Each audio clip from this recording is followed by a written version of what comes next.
pedindo a Jesus que nos ampare e oriente e possamos ter uma manhã bastante proveitosa. A bênção do Espiritismo, nesse sentido de ser o consolador, às vezes fica pairando na minha cabeça.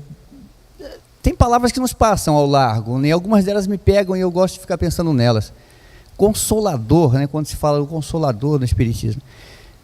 E essa semana, preparando esse material, que também vai ser motivo da nossa aula dos estudos de terça-feira, me deu um esclarecimento sobre isso. É impressionante quando o estudo da doutrina, o estudo, não a mera leitura, mas o estudo, que é muito mais gratificante, muito mais gostoso, te revela essas coisas. Temas absolutamente cascudos, difíceis de digerir, como, por exemplo, da morte prematuras. Uma criança, um natimorto, uma criança muito pequena que morre, né? Você vê os pais naquele sofrimento, você fala, meu Deus do céu, como pode haver justiça nisso, né? E não é que tem, e não é que há explicação, e não é que essa explicação é lógica e coerente e justa, e você vem encontrar essas revelações, esse consolo nessa doutrina espírita, que de forma nenhuma comparando, fazendo, mas eu não consegui encontrar com a mesma precisão. Encontrei sim, mas não com a mesma precisão em nenhuma das outras 10 que eu vivenciei, que essa é a 11ª que eu estou vivenciando. Então, esse sentido de consolador está nisso, está no esclarecimento, está em você perceber, como disse o mestre, que eu vim para esclarecer a lei, para que a lei se cumpra e não ser contra ela. Então, eu recomendo sempre, leiam bastante, porque, notadamente, o Evangelho, segundo o Espiritismo, vai trazer esse consolo de uma forma muito gratificante. E esse é um dos temas que nós vamos abordar hoje, né? A questão das mortes prematuras. E isso a gente vai achar em evidência no capítulo 5 do Evangelho, nos itens 21 a 24. Para falar disso, eu acho que já teve até algumas conferências que duraram 2 dias. Eu acho que hoje até 12h30, 1h mais ou menos, dá para a gente acabar com isso, né? Fácil, simplificando um pouco, né? Então, por isso que vai ser motivo da aula de terça-feira, se vocês puderem comparecer nessas aulas, vai ser bem interessante.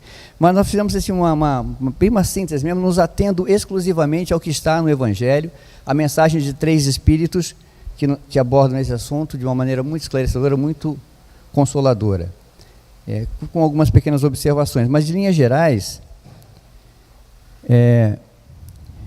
nós vamos encontrar sobre perda de pessoas de mortes prematuras. Eu coloquei, coitado, foi tão cedo, a gente fala, né? Tadinho, morreu jovem. E aí não interessa, né? Pode estar com 70 anos, mas moço, né? Morreu. A gente não entende bem essa coisa da morte. E também tem aquele tema fala, vaso ruim não quebra. Se fosse um homem de bem, não morreria. Tão comum isso, né? Tanta gente ruim, por que foi morrer ele, né? E a questão também que a gente faz muito, que é buscar tormento para si próprio, né? Que nada dá certo para mim, mas por que será? Será que não sou eu que estou procurando esses tormentos? E aquele autocomiseração, que eu também adoro, as pessoas já chegam falam bom dia. Tá mais ou menos, porque, nossa, como sou infeliz, né? Que nos vai falar sobre a desgraça real. E quem vai falar sobre essa desgraça real é uma realeza, uma rainha. Foi da corte da França. Vamos começar então. Por que nós agimos dessa maneira diante dessas situações? Porque muitas vezes nós não compreendemos que a sábia providência está onde julgamos ver o mal. Porque, deixa eu mudar um pouquinho isso aqui, que está sendo um reflexo aqui. Melhorou. Porque avaliamos a justiça divina com os nossos valores humanos, né? Porque supomos que o Senhor dos mundos, por mero capricho, nos inflige penas cruéis. Agora, é muito comum também, já acho que Deus é aquele senhor de barbas longas, uma túnica, parecendo um judeu rico, caprichoso, que faz o que quer com a gente. Não é nada disso. Nada se faz sem um fim inteligente, e seja o que for que aconteça, tudo tem sua razão de ser. Bom, as principais mortes prematuras podem ser classificadas dessa forma: o aborto deliberado, desencarnação de crianças, suicídio e eutanásia. Eu peguei só o aborto aqui para fazer uma explanaçãozinha bem rápida, e porque os outros vão estar bem no contexto do que se fala pela mensagem dos espíritos que virão. Okay? Duas observações sobre o aborto deliberado. Uma na questão 358, do Livro dos Espíritos, que diz assim: uma mãe ou qualquer outra pessoa cometerá crime sempre que tirar a vida de uma criança antes do nascimento, pois está impedindo uma alma de suportar as provas de que serviria de instrumento ao corpo que estava em formação. Por outro lado, nós vamos encontrar também uma outra abordagem sobre isso na questão 199, que diz assim: a duração da vida da criança pode representar para o espírito que nela está encarnado o complemento de uma existência interrompida antes do término devido, e sua morte, quase sempre, constitui provação ou expiação para os pais.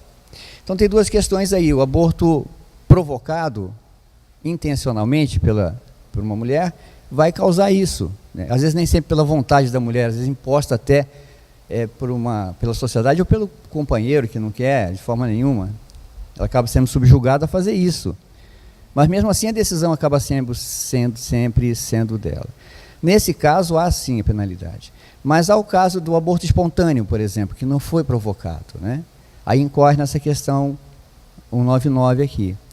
E, por exemplo, a legislação brasileira, ela autoriza o aborto em duas situações: em caso de estupro e em caso de estar em risco a vida da mãe.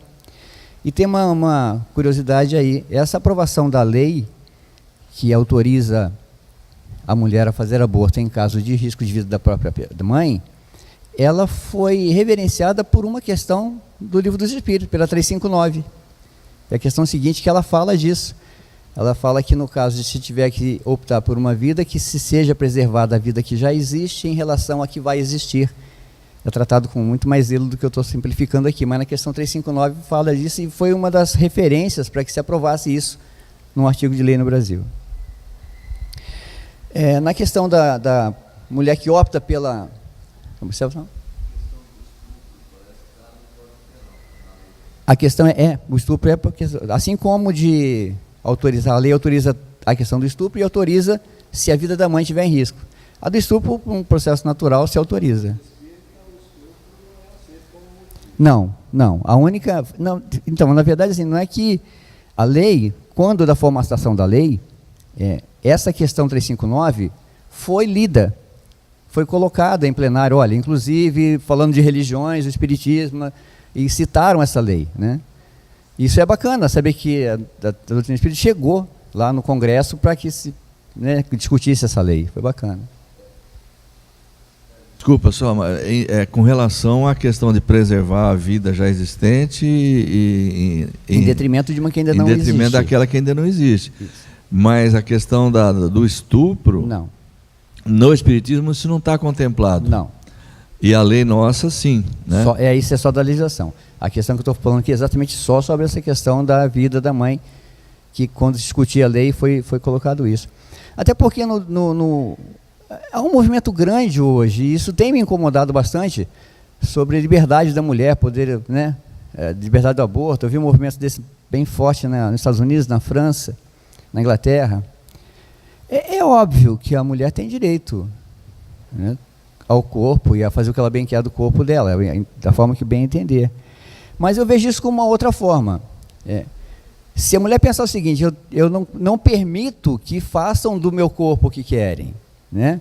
Ela tem direito de fazer, então o que ela está querendo dizer é o seguinte: eu não autorizo que façam do meu corpo o que bem entenderem. Ora, uma mulher grávida, dentro dela tem um corpo, tem um ser, que não é ela.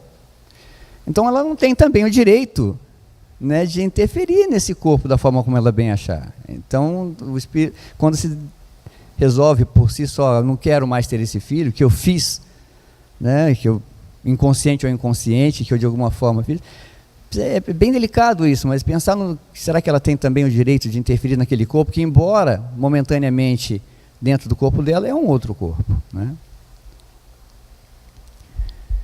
Mas por isso que eu estou falando que esse assunto é grande, a gente ficasse, daria 2 dias, mas vamos só nas pinceladinhas. Nós vamos ver agora a mensagem de Sanson, que é um ex-membro da Sociedade Espírita de Paris, que deixou mensagem a respeito não desse tema do aborto, sobre o tema de mortes prematuras e de pessoas amadas, tá? Quando a morte ceifa as nossas famílias, arrebatando sem restrições os mais moços antes dos velhos, costumais dizer, Deus não é justo. Humanos, eu gosto quando eles falam isso, humanos, né? Podia trocar por encarnados, né? Mas é bem para a gente se posicionar, olha, presta atenção. É nesse ponto que precisais elevar-vos acima do terra a terra da vida, para compreenderdes que bem, muitas vezes está onde julgais ver o mal. A sábia providência, onde pensais divisar a cega fatalidade do destino. Porque haveis de avaliar a justiça divina pela vossa. Podeis supor que o Senhor dos mundos se aplique por mero capricho a vos infligir penas cruéis? Nada se faz sem um fim inteligente, e seja o que for que aconteça, tudo tem sua razão de ser. Não adianta a gente tomar por referência a nossa justiça, porque a gente acaba se limitando a esse curto período de vida encarnado que a gente está vivenciando, né? Sabe-se lá o que tem adiante, o que virá? Crede-me, a morte é preferível numa encarnação de 20 anos a esses vergonhosos desregramentos que punem famílias respeitáveis, dilaceram corações de mães e fazem que antes do tempo embranqueçam os cabelos dos pais. Às vezes ele fala, morre com 20 anos, mas a gente vê muita família que a encarnação daquela pessoa está atrapalhando a família inteira, está prejudicando todo mundo, né? E às vezes ela fez um planejamento lá e não está cumprindo, não foi capaz, o livre-arbítrio acabou atrapalhando. Então, vai saber se não era melhor isso. Frequentemente, a morte prematura é um grande benefício que Deus concede àquele que se vai e que assim se preserva das misérias da vida, ou das seduções que talvez lhe acarretassem a perda. O planejamento divino é perfeito. Ele falou, olha, não está dando conta. Ele planejou, mas vai atrapalhar mais do que ajudar, né? Chama o bichinho de volta aqui. Vamos conversar com ele. É duro para a gente entender isso, mas é assim. Não é vítima da fatalidade aquele que morre na flor dos anos. É que Deus julga não convir que ele permaneça por mais tempo na terra. Sabeis qual teria sido a sorte dessa vida, ao vosso parecer, tão cheia de esperanças? Quem vos diz que ela não seria saturada de amarguras? Isso me fez pensar o seguinte, né? Na verdade a gente vê, quando vê alguém causando problemas, né? Muito comum, nossa, essa pessoa causa sofrimento para todo mundo. Você sabe que a pessoa sofre também, né? Você vê o caso vou dar um exemplo aqui da pessoa ciumenta, da invejosa. A invejosa, então, é mais terrível ainda. Ninguém sofre mais que o invejoso. Fala, não, aquela pessoa, quem está sofrendo é ela. O ciumento, quem sofre é ele. Então, às vezes, as pessoas que estão causando sofrimento estão também sofrendo. Isso é preciso levar em conta. Agora vem a mensagem direta para a gente, né? Assim como ele falou humanos lá, agora ele coloca a gente num vós espíritas, entendeu? Então tem encarnado, desencarnado, humano, e agora é para a gente, é direto. Vós espíritas, porém, sabeis que a alma vive melhor quando desembaraçada do seu invólucro corpóreo. Mães, sabei que vossos filhos bem-amados estão perto de vós. Sim, estão muito perto. Seus corpos fluídicos vos envolvem, seus pensamentos vos protegem. A lembrança que deles guardais os transporta de alegria, mas também as vossas dores desrazoadas os afligem, porque denotam a falta de fé e exprimem uma revolta contra a vontade de Deus, né? Aquela mãe que não suporta a mesma perda do filho. Eu já vi isso, eu mesmo já tomei de mal com Deus uma vez, porque me levou um serzinho que eu tinha batizado lá na favela, morreu de meningite dos meus braços e eu fiquei me perguntando que Deus é esse. Foi bom perguntar porque ele me respondeu, foi bacana. Então não pode, porque ele está, nós espíritas, ele deixa bem claro na primeira frase, vós espíritas, porém, né? Nós sabemos, nós conhecemos a doutrina, então esse estudo vai levar essa compreensão e a esse consolo fantástico que a gente pode entender, porque se ficar nesse desespero só vai atrapalhar, né? Vós que compreendeis a vida espiritual, escutai as pulsações do vosso coração a chamar esses bem-amados. E, se pedirdes a Deus que os abençoe, em vós sentireis forte consolação. Dessas que secam as lágrimas, sentireis aspirações grandiosas que vos mostrarão o porvir que o soberano Senhor prometeu. É só prestar um pouquinho de atenção que a gente vai conseguir entender. Como sempre eu gosto de, vocês estão falando desse espírito que mandou mensagem, Samson, eu gosto sempre de ilustrar quem eu era, baseado sempre no nosso querido livro dos médiuns, que fala que a mensagem tem que ser bem, né, não importa tanto o médium, mas saber quem foi quem enviou a mensagem é muito interessante para a gente dar certa confiabilidade ou até questioná-la, né? Ele era um ex-membro da Sociedade Espírita de Paris. Ele desencarnou no dia 21 de abril de 62, após mais um ano de sofrimento, e quem escreveu isso foi o próprio Kardec, na Revista Espírita no mês de maio daquele ano. Quase 2 anos antes, o Sr. Sansão pedira a Kardec que, após sua morte, fosse evocado e o mais imediatamente possível, dando-lhe o meio de estudar face a face, nessas evocações, as diversas circunstâncias que seguem o que chamam de morte. Eles estavam estudando isso na época. Allan Kardec compareceu com alguns membros da sociedade ao local onde se encontrava o corpo do Sr. Samson, e ali, 1 hora antes do enterro, deu-se a sua primeira comunicação, onde demonstrou plena ciência de sua situação, afirmando que 8 horas após sua morte já recobrava a lucidez de suas ideias. O médium que serviu de intermediário foi o Sr. Lemaire, que jamais tinha visto Samson, e desconhecia o seu caráter, seus hábitos, e muito menos sabia que ele tinha filhos, que são mencionados na mensagem, comprovando a autenticidade. Quer dizer, esse Samson, 8 horas depois de desencarnado, já estava transmitindo uma mensagem. Eu vou demorar 80 anos para poder sair do umbral depois, né? Vamos ver o que acontece. Essa segunda parte, que a gente fala que vaso ruim não quebra, né? Morreu. Se fosse um homem de bom, teria morrido. É porque ele, tanta gente ruim aí, é o item 22. Nos fala Fenelon, um outro espírito, sobre isso, deixa uma mensagem falando desse assunto. Falando de um homem mau, que escapa de um perigo, costumais dizer, se fosse um homem bom, teria morrido. Pois bem, assim falando, dizeis uma verdade. Pois, com efeito, muito a miúde sucede dar Deus a um espírito de progresso ainda incipiente, prova mais longa do que um bom, que por prêmio do seu mérito receberá a graça de ter tão curta quanto possível a sua aprovação. Percebe como a gente comete um erro falando nisso? Mas também tem aquela frase, né? Não seja muito bonzinho que Deus leva. E é verdade, se você já cumpriu a sua parte, já fez a sua parte direitinho, fez as escolhas corretas, acertadas, acaba que você pode ser desencarnar antes, né? Mas isso é muito relativo, por isso ele coloca aqui, muito a miúde, porque não é sempre. Quer ver um exemplo que a gente estava conversando com a Adriana quando a gente vinha para cá no carro, sobre isso? Vocês já viram aquele casal, que a mulher é um anjo, mais ou menos igual eu e ela, a mulher é um anjo, uma doçura, o marido, meu Deus do céu, né? Não é lá nada que se aproveite muito, não. E o que acontece? Por que então ela não acaba desencarnando antes? Se ela já cumpriu, já fez a parte dela, ela é serena, tranquila, por quê? Talvez a missão dela seja acompanhar esse outro espírito, instruir esse outro espírito. Não por uma opção direta dela, porque isso é um erro também. Mas assim, ela estava ali. E é muito comum a gente perceber isso, a prova disso, é que assim, às vezes o cara que é ruim, ele desencarna, dá 2 meses, pronto, a esposa desencarna também. Ela acompanhou até o fim, orientou, ela foi uma instrutora daquele espírito. Então também não é porque é bom que vai morrer cedo, né? Tem toda uma regra em cima disso, uma orientação, um zelo da espiritualidade. Por conseguinte, quando vos utilizais daquele axioma, não suspeitais de que proferis uma blasfêmia. Se morre um homem de bem, cujo vizinho é um mau homem, logo observais, antes fosse este. Enunciais uma enormidade, porquanto aquele que parte concluiu sua tarefa, e o que fica, talvez não haja nem sequer principiado a sua.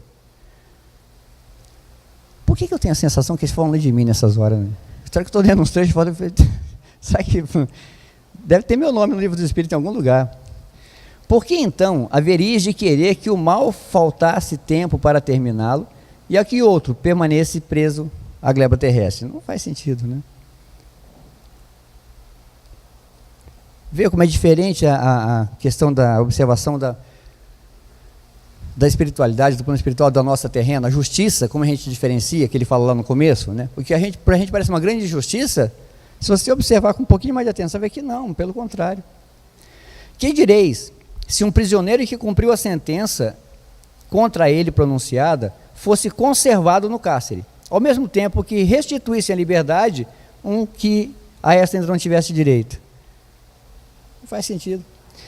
Ficai sabendo que a verdadeira liberdade para o espírito consiste no rompimento dos laços que prendem ao corpo e que, enquanto vos achardes na terra, estareis cativeiro. A liberdade é realmente o desencarne.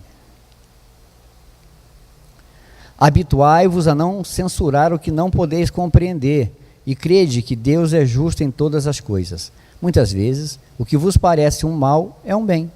Tão limitadas são as vossas faculdades que não compreendem os vossos sentidos obtusos. Isso no Evangelho, né, a gente acha muito isso. Algumas passagens de Cristo falam que ainda a gente não... Estou falando isso aqui, mas vocês não vão entender, não. Daqui a pouco vocês vão compreender isso. E assim também, não só no Pentateuco, como em toda a obra do Kardec, a gente vai achar coisas nesse sentido, que precisa de mais aprimoramento do nosso conhecimento para poder ser elucidada, né? Habituai-vos a não censurar, já lemos isso. Isso é muito incomum, gente. A tal da blasfêmia, da fofoca, de falar o que não está entendendo. Para um pouco, pensa primeiro. Principalmente quando alguém vem pedir socorro para a gente, que a gente espírita tem uma responsabilidade grande sobre isso por ter mais conhecimento. Então, quem foi esse menino que falou sobre isso para a gente? Esses franceses são bonitinhos, né? Eles têm as roupinhas. Ele, em 1689, o duque de Bouvelard escolheu Fénelon para um honroso cargo de preceptor. É uma espécie de instrutor moral de um príncipe. Esse príncipe era da pá virada. Era um rapaz que ele queria tocar fogo na França.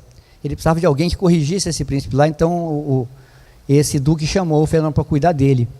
Ele dedicou-se ao trabalho no sentido de corrigir o comportamento do príncipe por meio de fábulas, que ele próprio ia escrevendo. Em seguida escreveu o curioso Dialogue des Morts, o Diálogo dos Mortos, engenhoso e criativo texto no qual punha a dialogar personalidades históricas do passado, empenhadas em reavaliar ou avaliar as suas próprias ou dos outros os atos de postura. Ele escrevia um livro, por exemplo, assim, estou aqui conversando agora com, pegar aí um presidente, não morreu ainda, mas o Collor, que não tivesse desencarnado. Vou pegar uma figura histórica qualquer, né? E começar a conversar com essa pessoa para ele reavaliar os atos dele. Foi muito bacana esse livro. Fénelon figura na codificação em vários momentos, podendo ser citado o Livro dos Espíritos, onde ele assina o Prolegômenos, e a resposta da questão 917 é de especial responsabilidade dele. Quer dizer, uma figura que tem que ser realmente respeitada a mensagem dela. O item 23 fala dos tormentos voluntários, né? Nada dá certo para mim, por que acontece só comigo, né? Ainda Fénelon que nos fala sobre isso. Vive o homem incessantemente em busca da felicidade, que também incessantemente lhe foge, porque felicidade sem mescla não se encontra na terra. Entretanto, malgrado as vicissitudes que formam o cortejo inevitável da vida terrena, poderia ele, pelo menos, gozar de relativa felicidade, se não a procurasse nas coisas perecíveis e sujeitas às mesmas vicissitudes, isto é, nos gozos materiais, em vez de as procurar nos gozos da alma, que são um prelibar dos gozos celestes. Imperecíveis, em vez de procurar a paz do coração, a única felicidade real neste mundo, ele se encontra ávido de tudo o que o agitará e turbará, e consiga coisa singular. O homem, como que de intento, cria para si tormentos que está nas suas mãos evitar. O homem, como que de intento, cria para si tormentos que está em suas mãos evitar. Alguém falou aqui uma vez sobre isso, falou assim, que é impressionante como a gente acaba tendo um certo gosto pela coisa ruim. Às vezes você percebe que algo não está legal, que não está indo bem, ou você dá vazão àquilo. E um exemplo que me veio é a questão de quando eu posso, às vezes, deixar para lá uma situação e não deixo. Faço questão de... Uma fechada que alguém me dá no trânsito, por que eu vou meter a mão na buzina? Quem errou foi o cara, e você vai errar também?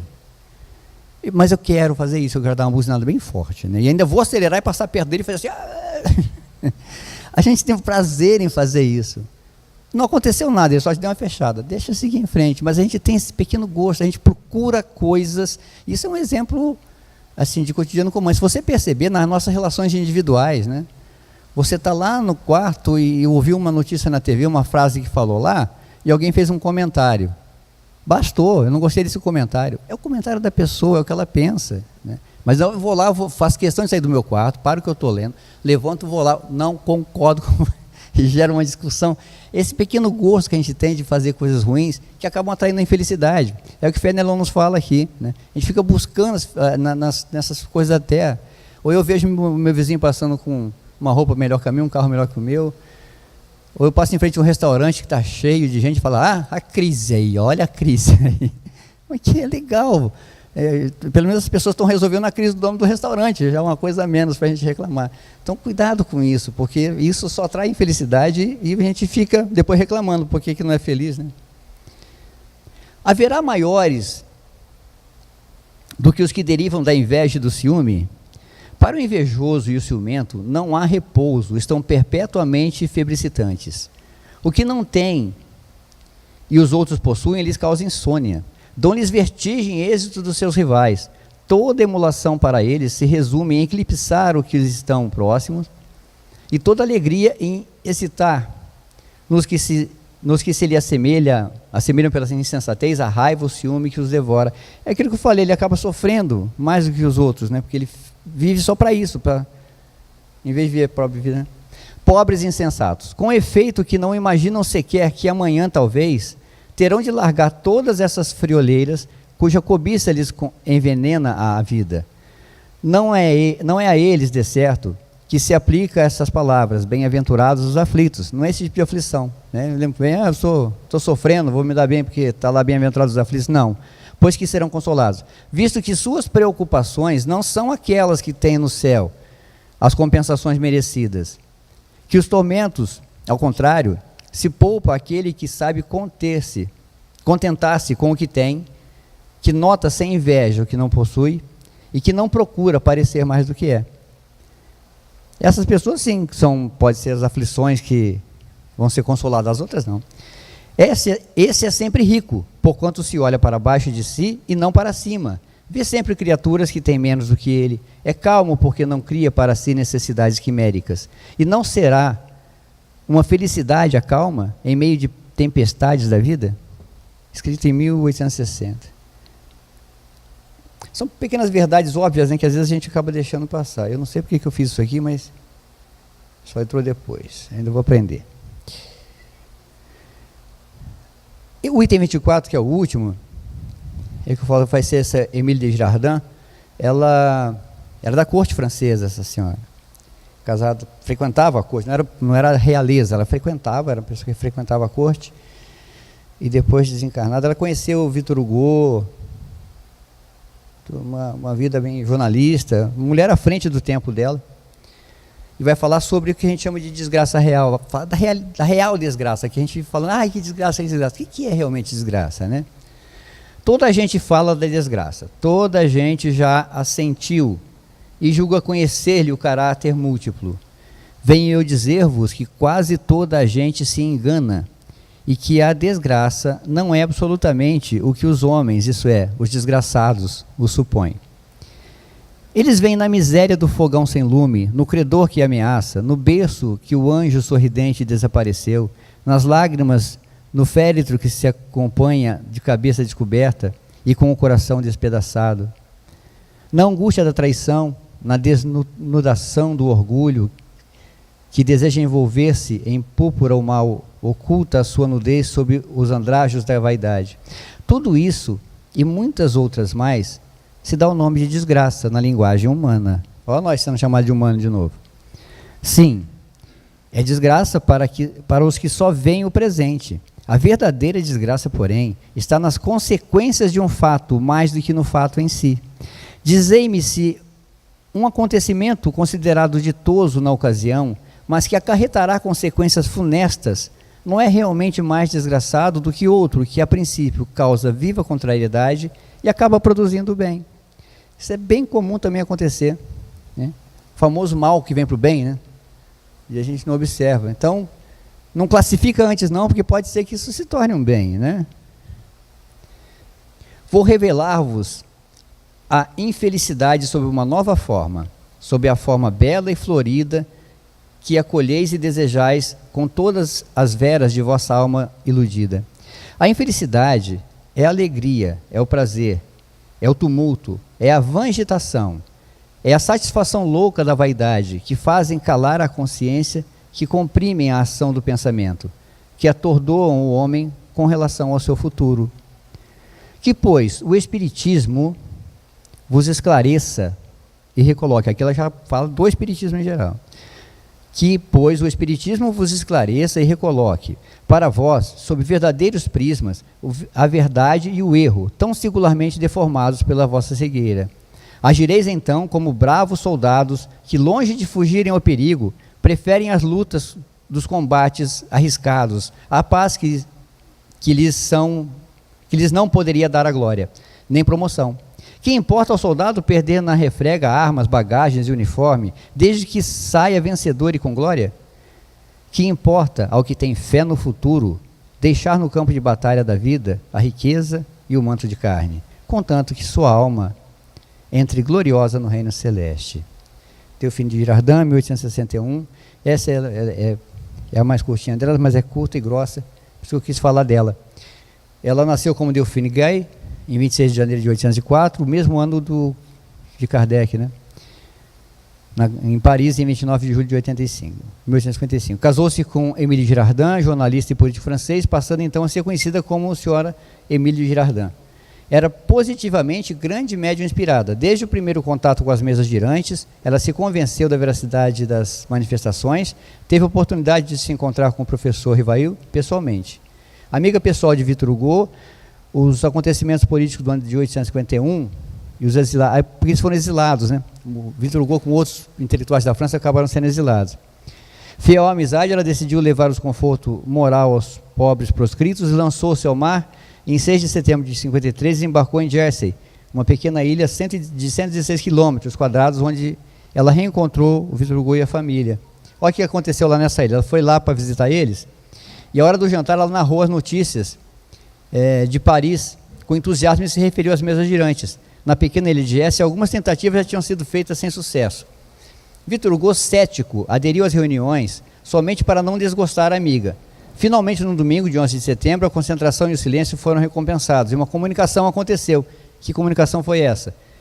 Uma comunicação que mudaria os rumos da vida do grande poeta francês.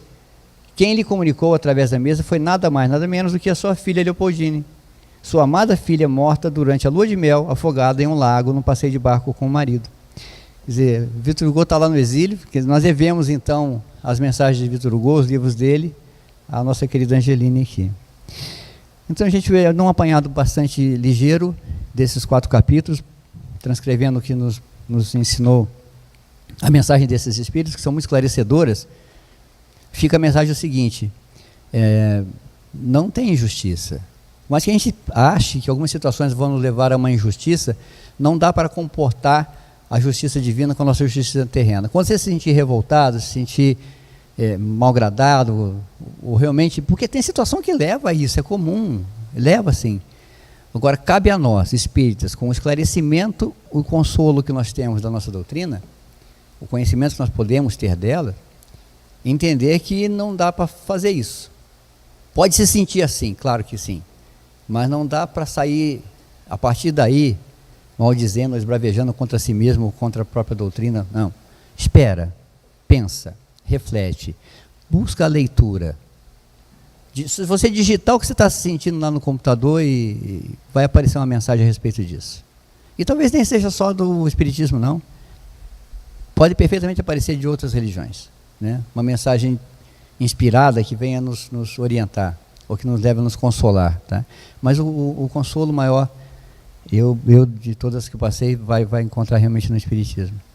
Então, nessa manhã de domingo ensolarada e linda em que pudemos estar aqui, fica essa mensagem: não há injustiça divina, só há injustiça terrena. E se a gente se apegar ao plano espiritual, a justiça terrena acaba ficando dentro de nós. E aí não tem mais injustiça nenhuma, vai ter só a justiça, o aprendizado e a evolução. Que Deus nos abençoe e proteja sempre.